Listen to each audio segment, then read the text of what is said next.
Bonjour à tous et bienvenue sur Tech & Review, la chaîne des nouvelles technologies et de l'high-tech. On se retrouve aujourd'hui pour découvrir ensemble deux produits inédits puisqu'il s'agit d'Apple CarPlay et Android Auto. Ce sont des systèmes créés par les operating systems pour s'intégrer dans le tableau de bord de vos véhicules et vous permettre d'utiliser vos smartphones tout en conduisant de manière plus ou moins sécurisée. Allons les découvrir ensemble.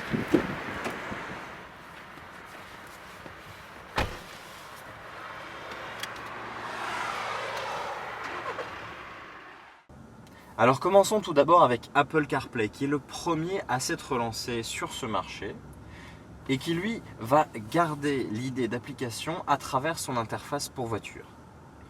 Il vous suffit tout simplement de le brancher et de le laisser se charger pendant que vous utilisez l'interface qui va être reconnue par votre voiture. Nous pouvons alors voir que Apple CarPlay a voulu conserver le principe des applications qu'il utilisait sur ses iPhones et iPads.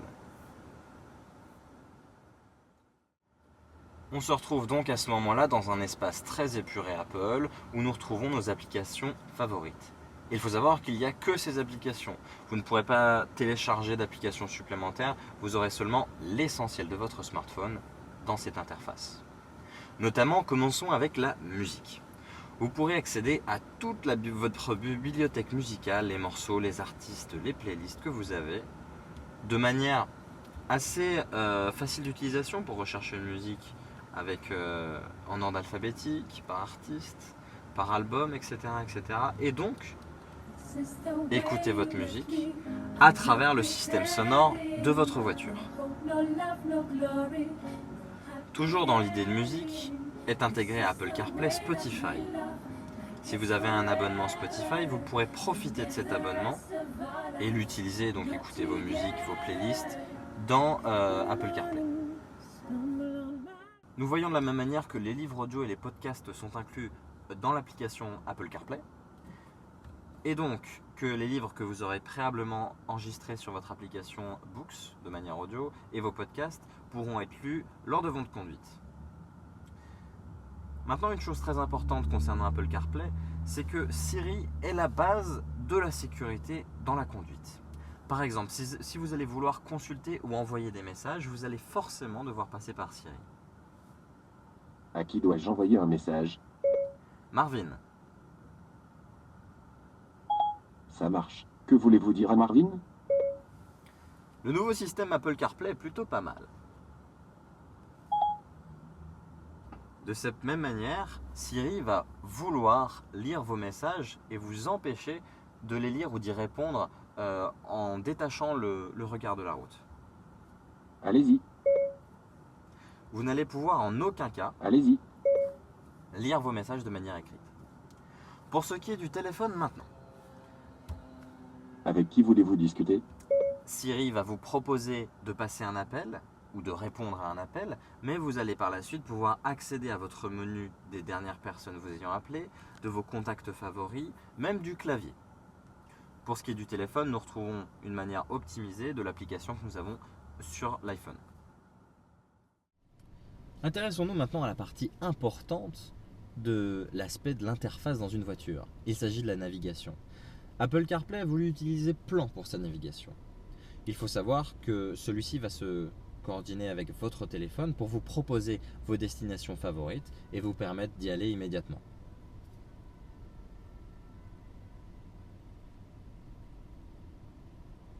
De cette manière, nous constatons que Plan s'utilise de manière très fluide et ultra précise.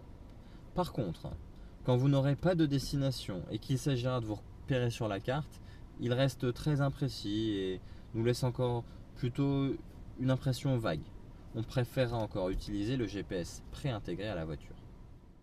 Maintenant pour ce qui est d'Android Auto.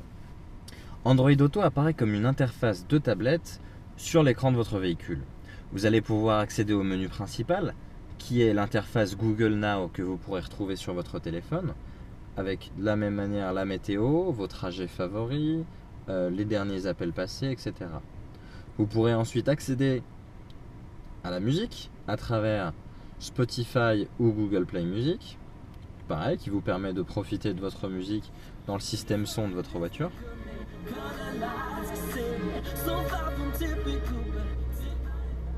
Toujours aussi agréable.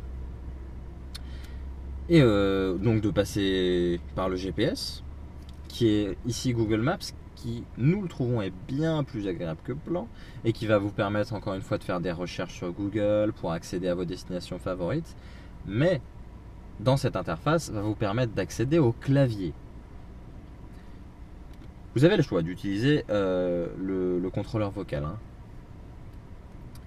Ensuite, nous allons aussi pouvoir accéder au téléphone, aux derniers appels passés, composer un numéro et accéder tout cela grâce à un menu défilant sur le côté à l'instar d'une tablette. Pour ce qui est de comparer les deux univers, il faut savoir qu'ils sont très différents et ont chacun des points négatifs et des points positifs.